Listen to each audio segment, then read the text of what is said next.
حضرت حمزہ کو دیکھ لیں، ابتدائے اسلام کی بات ہے، ابھی اسلام نے جو سخاوت کے احکامات ہیں کہ غریبوں کو کھلاؤ وہ پوری طرح نازل نہیں ہوئے، لیکن سخاوت تھی۔ حضرت حمزہ رضی اللہ تعالیٰ عنہ نے شراب پی ہوئی تھی، یہ اس وقت کی بات ہے، بالکل ابتدائے اسلام، جب شراب حرام نہیں ہوئی تھی، شراب پی ہوئی تھی۔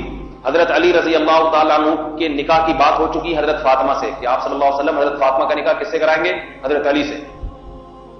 حضرت علی ولیمے کی تیاری میں، حضرت علی غریب تھے، ایک اونٹ تھا، حضرت علی چاہتے تھے کہ میں یہ اونٹ ذبح کر کے، نبی کی بیٹی میرے گھر میں آ رہی ہے تو ولیمہ تو شاندار ہونا چاہیے، تو میں یہ اونٹ ذبح کر کے لوگوں کو کھلا دوں۔ آج کروڑ پتی آدمی دعوت میں اونٹ ذبح نہیں کرتا، جبکہ ذبح کرنے کا مقصد بھی شو مارنا ہے، اللہ کو راضی کرنا نہیں ہے۔ شو مارنے کے لیے بھی اتنا پیسہ خرچ نہیں ہوتا تو اللہ کو راضی کرنے کے لیے کیا ہوگا؟ اس کا مطلب یہ نہیں کہ آپ شو مارنے کے لیے پیسہ اڑانا شروع کر دیں، شو بازی کے لیے تو 1 روپیہ بھی خرچ کریں گے وہ اللہ کے ہاں قبول نہیں ہوگا۔ ایک مثال دے رہا ہوں میں۔ تو حضرت حمزہ رضی اللہ تعالی عنہ نے شراب پی ہوئی تھی، اس وقت نشے کی حالت میں تھے، تو حضرت حمزہ کو ان کی چچا بہنوں نے اور دوسری خواتین نے کہا، ایک شعر و شاعری میں کہا ہے، حمزہ یہ تیری کیسی سخاوت ہے، تیرا یہ اونٹ کھڑا ہوا ہے اتنا جوان اور ہم بھوکے ہیں۔ حضرت حمزہ نشے میں یہ بھول گئے کہ یہ میرا نہیں ہے، کس کا ہے؟ یہ علی کا ہے، صحیح ہے؟ لیکن وہ تانا حضرت حمزہ سے برداشت نہیں ہوا، تھے تو قریشی نا، تانا برداشت نہیں ہوا، فوراً اٹھے، 2 دھاری تلوار لے کے اونٹ کو نہر کیا۔ وہ لوگ اونٹ کا گوشت بنانے میں، کھال اتارنے میں بڑے ماہر تھے، بہت جلدی یہ کام کر لیا کرتے تھے۔ فوراً چھلانگ مار کے اٹھے، اونٹ کو نہر کیا، اس کو گرایا، کھال چانپے سری پائے الگ، گوشت تقسیم کر کے کھاؤ۔ حضرت علی تھوڑی دیر پہلے اپنے اونٹ کو زندہ دیکھ کر گئے تھے کہ 4 ٹانگوں پہ کھڑا ہوا ہے۔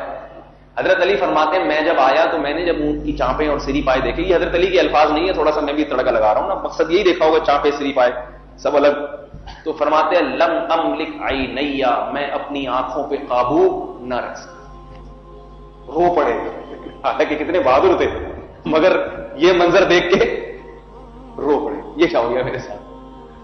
حضرت حمزہ کو کچھ کہہ بھی نہیں سکتے تھے، جب ہوش آیا تو حضرت حمزہ نے بتایا مجھے کیا پتا تھا، یہ ہمارے ہاں کوئی نشے کی حالت میں بھی یہ غلطی نہیں کرتا کہ نشے کی حالت میں 1 لاکھ کا چیک بنا کے دے دے غریب کو، بعد میں افسوس۔ نشے کی حالت میں بھی اگر آپ کہہ دیں نا وہ جھوم رہا ہے نشے میں، بھائی تو ایک دودھ پتی پلا دے، ایک دم نشہ ٹھیک ہو جائے گا اس کا۔ کیوں پلا دوں بھائی، تو میرا کیا لگتا ہے، صحیح ہے نا، تو میرا کیا لگتا ہے بھائی، کیوں پلا دوں، کس خوشی میں پلا دوں۔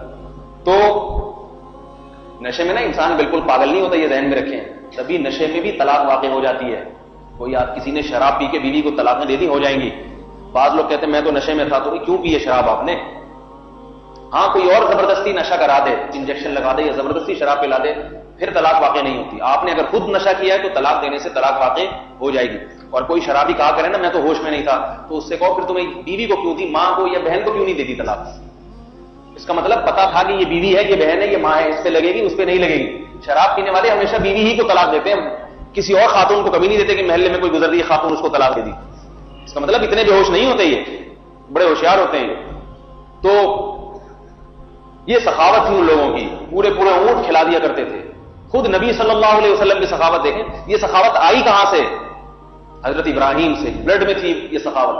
حضرت ابراہیم علیہ السلام کا واقعہ قرآن میں جہاں بھی آیا ہے نا کہ مہمان آئے فرشتے انسانی شکل میں حضرت ابراہیم کے پاس، مشہور واقعہ ہے، حضرت ابراہیم کے پاس فرشتے آئے تھے آپ کو اولاد کی بشارت دینے۔ جیسے ہی آ کے بیٹھے ہیں حضرت ابراہیم، ان سے پہلے ہمارے گھر کوئی مہمان آ کے بیٹھے، پہلے تو ہم پوچھتے ہیں بھائی کون ہو، کیسے آنا ہوا، خیریت؟ جب تسلی ہو جاتی ہے فلاں جگہ سے آئے، فلاں ہیں، اس کے بعد پھر چائے پانی کا پوچھا جاتا ہے۔ کھانے کا تو بہت ہی مشکل سے پوچھتے ہیں، اور بعض لوگ کھانے کا پوچھتے ہیں اس طرح سے کہ ایک صاحب نے بتایا کہ میں کسی کے گھر گیا، انہوں نے مجھ سے پوچھا آپ نے کھانا کھا لیا؟ میں نے کہا نہیں۔ اچھا اگر کھا لیا ہوتا تو چائے پلاتا آپ کو۔ یہ بھی سچا واقعہ ہے، اگر کھا لیا ہوتا، اب کھانے سے بھی گئے چائے سے بھی گئے۔ تو حضرت ابراہیم علیہ الصلوۃ والسلام کے پاس جب فرشتے آ کے بیٹھے ہیں تو سلام دعا ہوتی، حال احوال پوچھتے، تو پتہ چلتا تھا کہ یہ انسان نہیں ہے بلکہ فرشتے ہیں، لہذا ان کو کھانے پینے کی احتیاج نہیں۔ اصل واقعہ تو یہ تھا کہ ابراہیم علیہ السلام کو فرشتے آئے تھے خوشخبری دینے کے لیے اور یہ بتانے کے لیے کہ لوط علیہ السلام کی قوم کو ہم تباہ کرنے آئے، یہ اصل واقعہ ہے۔ لیکن قرآن مجید جہاں بھی یہ واقعہ بیان کرتا ہے وہاں یہ ضرور بیان کرتا ہے کہ ابھی وہ مہمان آ کے بیٹھے ہی تھے کہ ابراہیم فوراً بھنا ہوا بچڑا لے کر آ گئے۔ اب میں جب بچپن میں یہ آیتیں پڑھتا تھا میں کہتا تھا یہ بچڑے کا اللہ تعالیٰ بچھڑے کے واقعے کو اتنا کیوں ہر جگہ بیان کر رہے ہیں کہ بچڑا لے کر آ گئے؟ قرآن مجید کی تو عادت ہے کہ اللہ تعالیٰ واقعات کے جو غیر اہم پہلو ہیں ان کو کبھی بھی نقل نہیں فرماتے، کیونکہ قرآن تاریخی کتاب نہیں ہے. لیکن یہاں ضرور ہے کہ جیسے ہی آ کے بیٹھے، فما لبثا، ابھی بیٹھے ہی تھے کہ ابراہیم بھنا ہوا بچڑا، بکرا نہیں، آپ بکرا سمجھ رہے ہیں، بچڑا. بچڑا پتہ ہے کسے کہتے ہیں؟ چھوٹے سے بیل کو، بیل کا، گائے کا بچڑا، اس کو کہتے ہیں. بچڑا روست کر کے لے آئے، اور غریب ہیں ابراہیم علیہ السلام. فلما رأى أيديهم لا تصل إليهم، جب دیکھا کہ اتنی مرغوب خوراک جسے سن کے ہمارے منہ میں پانی آ رہا ہے کہ نہیں آ رہا؟ بچڑے کا سن کے ہمارے منہ میں پانی آ رہا ہے، تو جن فرشتوں کے سامنے کھانے کے ٹائم پہ بچڑا سامنے رکھا ہوگا، اور وہ یہ بھی دیکھ رہے ہیں کہ ابراہیم کتنی محنت سے یہ لے کر آئے ہیں، ایسی صورت میں تو مہمان کا دل نہ بھی چاہ رہا ہو، میزبان کا دل خوش کرنے کے لیے دونے والے کھا لیتا ہے.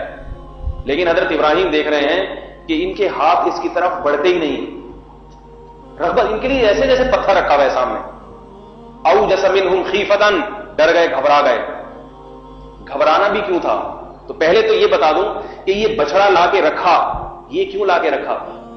اللہ تعالیٰ ابراہیم علیہ السلام کی سخاوت کی طرف اشارہ دے رہے ہیں. سمجھ میں آ رہی ہے بات کہ اللہ کا خلیل بخیل نہیں ہو سکے. مہمان آیا، باقی باتیں بعد میں کھانے کے دوران ہو جائیں گی. باتیں تو کھانے کے دوران بھی ہو جائیں گی، پہلے کھانا تو کھاؤ. کیونکہ یہ پتا تھا کہ دور سے آئے ہوئے مسافر ہیں. اس پر ایک اشکال ہوتا ہے نا کہ ہو سکتا ہے کھانا کھایا ہوا ہو تو پھر تو مال کا ضیاع ہے. بعض مہمان اچھا خاصا کھا کے کہیں کسی کے گھر جاتا ہے، وہ بلا وجہ بازار سے منگوا لیتے ہیں، پیسے ضائع ہوتے ہیں.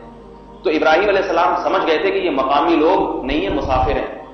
تو اس لیے مسافر تو عام طور پر بھوکا ہی ہوتا ہے، لا کے رکھ دیا.